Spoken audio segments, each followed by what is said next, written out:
نحمده ونصلي ونسلم على رسوله الكريم أما بعد فأعوذ بالله من الشيطان الرجيم بسم الله الرحمن الرحيم قال الله تبارك وتعالى في القرآن المجيد والفرقان الحميد ألف لام ميم تنزيل الكتاب لا ريب فيه من رب العالمين وقال النبي صلى الله تعالى عليه وسلم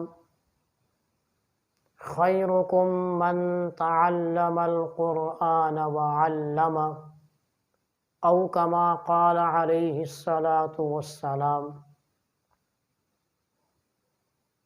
میرے انتہائی واجب الاحترام سامعین گرامی، امید کرتا ہوں کہ آپ تمام احباب اللہ رب العالمین کے فضل و کرم سے عافیت سے ہوں گے، اور اللہ رب العالمین ہم سب کو عافیت کے ساتھ رکھے اور اپنی مکمل تابعداری کرنے کی توفیق نصیب فرمائے۔ پچھلی صورت کے اندر میں نے آپ کے سامنے سورۃ الکہف جو 15ویں پارے کے اندر ہے اس کی تلاوت بھی آپ کے سامنے چند آیات کی اور پھر اس کے بعد اس کے فوائد احادیث کی روشنی میں جو وارد ہوئے ہیں وہ بھی آپ کے سامنے مفصلاً ذکر کیے، اور بالخصوص اس صورت کا وہ فائدہ کہ جس کے بارے میں آپ علیہ الصلاۃ والسلام نے بڑی تاکید کے ساتھ اشارہ اس طرف فرمایا، فتنہ دجال کی طرف، کہ قیامت کا سب سے بڑا جو فتنہ وہ فتنہ دجال ہے، اور اس اتنے بڑے خطرناک فتنے سے بچنے کے لیے آپ علیہ الصلاۃ والسلام نے اپنے مبارک اقوال سے، مبارک افعال سے اس بات کو بتایا کہ اگر ہم سورۃ الکہف کی تلاوت کا معمول بنا لیں تو انشاءاللہ ثم انشاءاللہ اس فتنہ دجال اکبر سے ہم بچ جائیں گے۔ آج ایک اور سورت کے فضائل اور احادیث کی روشنی میں اس کی کیا ثمرات ہیں وہ آپ کے سامنے رکھوں گا۔ دعائے رب العالمین ہماری ٹوٹی پھوٹی کاوش کو اپنی بارگاہ میں قبول فرما کر ہمارے لیے، ہمارے والدین کے لیے، ہمارے اساتذہ کرام کے لیے نجات کا ذریعہ بنائے۔ میں نے آپ کے سامنے جس سورت کی تلاوت کی ہے اس سورت کا نام ہے سورۃ السجدہ۔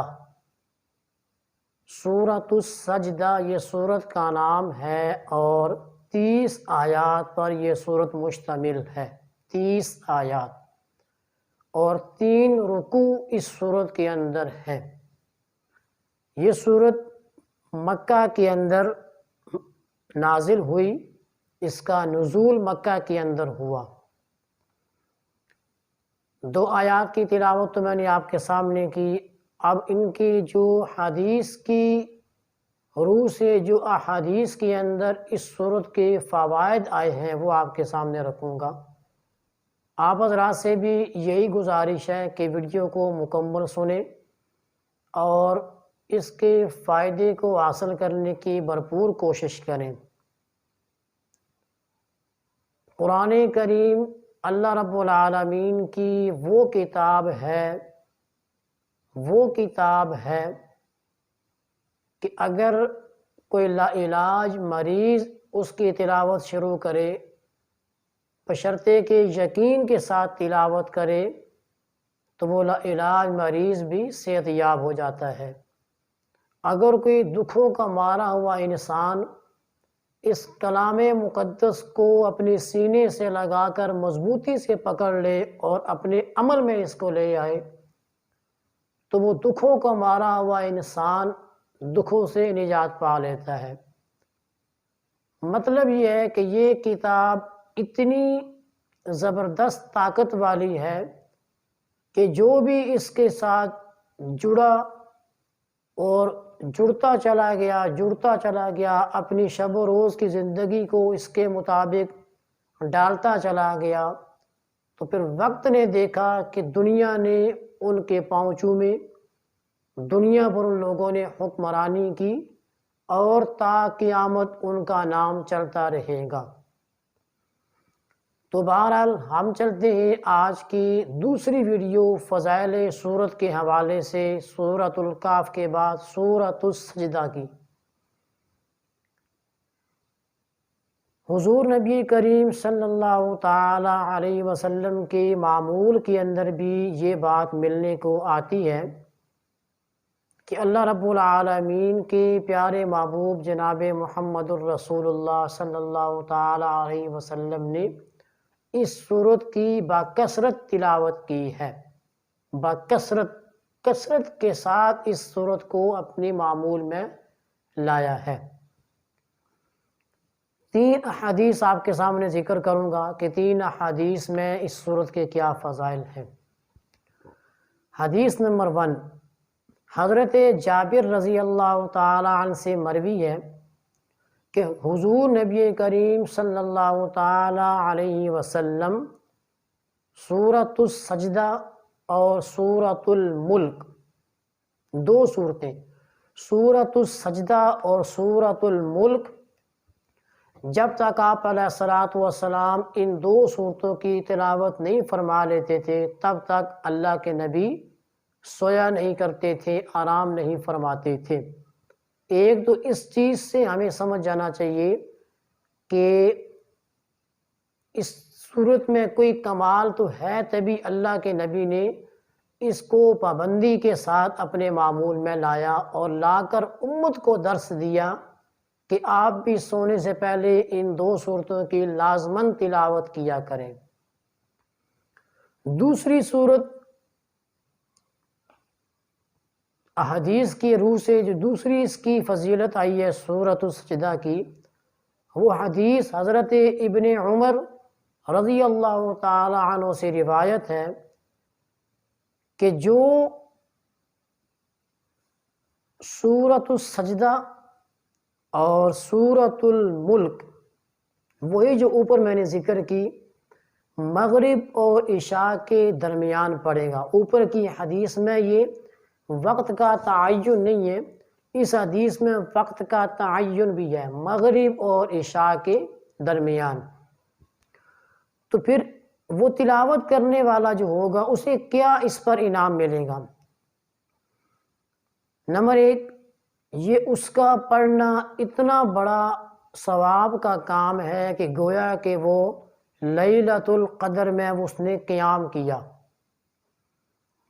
اور یہ سورۃ السجدہ تلاوت کرنے والے کے لیے کیا فائدہ دے گی کہ قیامت کے دن یہ سورت اس طرح اس قاری جو پڑھ رہا تھا اس سورت کو، اس کے سامنے آئے گی کہ اس کے 2 بازو ہوں گے، دائیں بائیں 2 اس کے بازو ہوں گے، اور یہ اپنے بازو، قاری جس نے اس کی تلاوت کی اس پر یہ اپنے بازو پھیلا لے گی، دونوں بازو کو پھیلا لے گی اور فرشتوں سے کہے گی کہ اس شخص کا کوئی راستہ نہیں، اس شخص کا کوئی راستہ نہیں، مطلب یہ ہے کہ اس کو مت پکڑو، اسے چھوڑ دو۔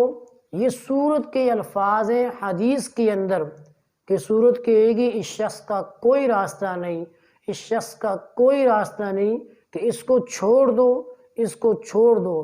کیوں چھوڑ دو؟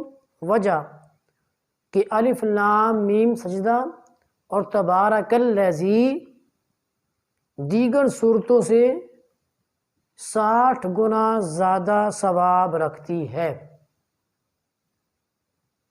دوسری صورت کو پڑھیں تو اگر اس کا ثواب ملتا ہے 10%، تو اس صورت کو پڑھیں سورۃ السجدہ اور سورۃ الملک کو تو ثواب ملتا ہے 60%۔ اور حضرت ابن عمر رضی اللہ تعالیٰ عنہ نے اس بارے میں فرمایا کہ 60 درجے یہ بلند ہوتی ہے سورت. تو یعنی کہ اتنی پاور ہونے کی وجہ سے یہ سورت اس بندے کو جو یہ تلاوت کر رہا ہے چھڑا کر جنت میں داخل کروائے گی.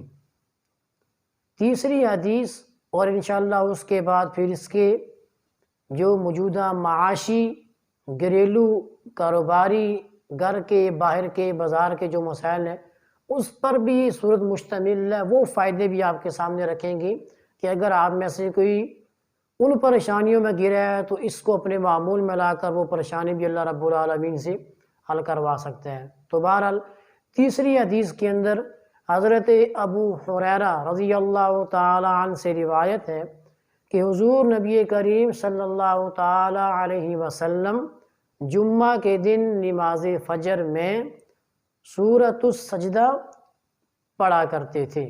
جمعہ کے دن نماز فجر میں سورۃ السجدہ کی تلاوت فرمایا کرتے تھے جناب محمد الرسول اللہ صلی اللہ تعالی علیہ وسلم. تو یہ 3 احادیث ہیں جن کے اندر سورۃ السجدہ اور سورۃ الملک کی فضیلت آئی ہے. آگے دیکھیں جی اس کے فوائد میں کیا ہے. اس کے فوائد کے اندر بھی تقریباً 4 سے 5 چیزیں ہمارے سامنے ہیں. نمبر 1، یہ سورت غلبے کے لیے، عزت کے لیے بہت مفید ہے. مثلاً کہ اگر کوئی آدمی کی کام کرتا ہے، اس کی وہاں عزت نہیں ہے، ہر بندہ اس کو ذلیل کرتا ہے، ہر بندہ اس کو نیچا کرنے کی کوشش کرتا ہے، تو وہ اس سورت کو اپنے معمول میں لے آئے. انشاءاللہ جتنی وہ اس کی تلاوت کرے گا اتنا جلدی اللہ رب العالمین اس کو ذلت سے، رسوائی سے نکال کر عزت کے درجات پر بلند کر دے گا، عزت کے درجات پر بٹھا دے گا اس کو. اور اسی طرح اگر کوئی بندہ مغلوب ہو گیا ہے، کوئی مطلب ہے کمزور تھا یا کوئی طاقتور بندہ تھا، اس نے اس کو اپنے نیچے لگا لیا کہ جیسے وہ کہتا ہے اسی طرح یہ کرتا ہے، تو یہ پریشان ہے کہ میں کیوں مغلوب ہوں، میں کس طرح غالب ہوں گا کہ اس سے جان میری چھوٹے. تو وہ بھی اس سورت کی تلاوت کرے تو انشاءاللہ مختصر وقت کے اندر اس کو اس مغلوبیت سے بھی اللہ رب العالمین نجات دلا دیں گے. اسی طرح اگر کوئی آدمی ملازمت کرتا ہے، کہیں بھی کسی دفتر میں کرتا ہے، کسی سکول میں کرتا ہے، سرکاری ہے، پرائیویٹ ہے، کالج ہے، کہیں بھی ملازمت کرتا ہے، کسی دکان میں کرتا ہے، اور ملازمت تو کرتا ہے لیکن وہاں کے جو بڑے ہیں افسران، جو بھی بڑے ہیں وہاں دکان میں، سکول میں، کالج میں، کسی ادارے میں، وہ بڑے اس بندے سے، اس ملازم سے خفا رہتے ہیں. آپ کام ٹھیک نہیں کرتے جی، آپ کا فلاں مسئلہ ہے جی، آپ کا فلاں مسئلہ ہے. اور ان کا لب و لہجہ اس ملازم کے ساتھ برا لب و لہجہ ہے. اب وہ ملازم پریشان ہے کہ میں تو اپنی کوشش پوری کرتا ہوں، پتہ نہیں یہ دفتر والے کیوں مجھ سے اتنا جو ہے نا. تو اگر اسے کوئی صورت نظر نہ آئے وہ چھوڑ بھی نہیں سکتا، اس کا ذریعہ معاش ہے، کیا کرے؟ تو پھر وہ یہ کرے کہ 7 دن، 1 ہفتہ نماز فجر کے بعد، 1 ہفتہ نماز فجر کے بعد 3 مرتبہ روزانہ اس سورت کو پڑھے. یعنی 1 ہفتہ نماز فجر، تو گویا کہ نماز فجر کتنی ہوگی؟ 7 عدد ایک دن کی. تو ایک دن میں 3 مرتبہ، یعنی نماز فجر کے بعد وہ کیا کرے گا؟ 3 مرتبہ اس سورت کو پڑھے، اور پڑھنے کے بعد وہ اللہ رب العالمین سے دعا کرے. انشاءاللہ 1 ہفتہ گزرے گا. اگر بہت پرانی بات ہو گئی ہے تو آپ اس کو بڑھا کر 2 ہفتے کر سکتے ہیں، اور اس کو بڑھا کر 3 ہفتے کر سکتے ہیں. مطلب یہ ہے کہ اگر تو نئی بات ہے پھر تو انشاءاللہ ثم انشاءاللہ یکسوئی سے، توجہ سے، دھیان سے آپ کریں تو 1 ہفتے کے اندر ہی انشاءاللہ آپ کے جو بڑے ہیں وہ آپ پر مہربان ہو جائیں گے اور غصہ یا سختی یہ چیزیں چھوڑ دیں گے. اور اگر کئی عرصہ گزر گیا ہے تو پھر آپ اس وظیفے کو بڑھا لیں. جیسے جیسے یہ بیماری ہوتی ہے ویسے ویسے علاج کی مقدار کو کم یا بڑھایا جا سکتا ہے. تو آپ بھی اپنی بیماری کو دیکھ کر، اپنی پریشانی کو دیکھ کر اس کی مدت کو کم کر سکتے ہیں، بڑھا سکتے ہیں. کم از کم 1 ہفتہ ہے، زیادہ آپ جیسے اپنے مسائل کو دیکھیں ویسے اس کو کر سکتے ہیں. بہرحال اس کا فائدہ ہے، آپ کر کے دیکھیں، انشاءاللہ ضرور اس کا فائدہ ہوگا. اسی طرح اگر کوئی مریض ہے جو یہ سمجھتے ہیں کہ اسے کہیں سے بھی شفا نہیں مل رہی، تو سورۃ السجدہ کو 3 مرتبہ پڑھے، 3 مرتبہ پڑھ کر اس کے پاس پانی ہے، پانی دم کر کے پی لے، انشاءاللہ ثم انشاءاللہ 2 ہفتوں کے اندر ہی وہ اپنے آپ کو محسوس کرے گا کہ اس کی طبیعت شفا کی طرف آنا شروع ہو گئی ہے، اس کی طبیعت ٹھیک ہونا شروع ہو گئی ہے۔ پھر وہ اپنے معمول میں رکھے جب تک وہ تندرست نہیں ہو جاتا۔ اسی طرح اگر کوئی شخص جو آپ کے مخالف ہے، جس کی آپ سے نہیں بنتی، اور زمین جائیداد یا دکان کی وجہ سے اس نے بہت پریشان کیا ہوا، مثال کے طور پر پڑوسی کے ساتھ، پڑوسی کا جو مکان ہے ان میں آپس میں نہیں بنتی، پڑوسی اس کو اتنا تنگ کیے ہوئے ہے، دکان کے ساتھ دکان ہے، اس دکان والے سے آپ کے نہیں بنتی، یا ایک کھیت کے ساتھ دوسرے کھیت والے کا جو کھیت ہے اس سے آپ کے نہیں بنتی، تو آپ جان تو نہیں چھوڑی جا سکتی، مکان بھی وہاں ساتھ ہے، دکان بھی وہاں ساتھ ہے، زمین بھی وہاں ساتھ ہے، کیا کیا جائے؟ تو اس نے کیا کرنا ہے، 21 روز 21 دن اس نے سورت کو، یعنی یہ سورت جو میں نے بتائی ہے سورۃ السجدہ، نماز عشاء کے بعد 11 مرتبہ پڑھے گا، 21 دن نماز عشاء کے بعد 11 مرتبہ سورۃ السجدہ پڑھے گا، اول آخر درود کے ساتھ، جو بھی درود آپ کو آتا ہو۔ یہ میری بات یاد رکھیے، جو بھی وظیفہ میں بتاتا ہوں اس وظیفے کے شروع میں اور آخر میں درود کو لازم رکھیں، جو بھی آپ کو درود آتا ہے، جو بھی آسان ہے، درود ابراہیمی ہے، درود تنجین ہے، یا کوئی اور مختصر درود ہے، جو بھی آپ کو آتا ہے وہ لازماً پڑھیں، ایک مرتبہ، 3 مرتبہ طاق عدد میں۔ درود سے بڑی بڑی پریشانیاں، بڑی بڑی مشکلات اللہ رب العالمین دور فرما دیتے ہیں۔ تو اگر وہ ایسا بندہ ہے جو اپنے مخالف سے پریشان ہے، تو 21 دن نماز عشاء کے بعد 11 مرتبہ کیا کرے گا، سورۃ السجدہ کی تلاوت کرے گا، اور تلاوت کرنے کے بعد اللہ رب العالمین سے دعا کرے گا، انشاءاللہ ثم انشاءاللہ 21 دن عمل کرے گا تو اس 21 دنوں کے اندر ہی اس کا فائدہ اس کو نظر آنا شروع ہو جائے گا۔ تو یہ ناظرین آپ کے سامنے میں نے سورۃ السجدہ کے فضائل رکھے ہیں۔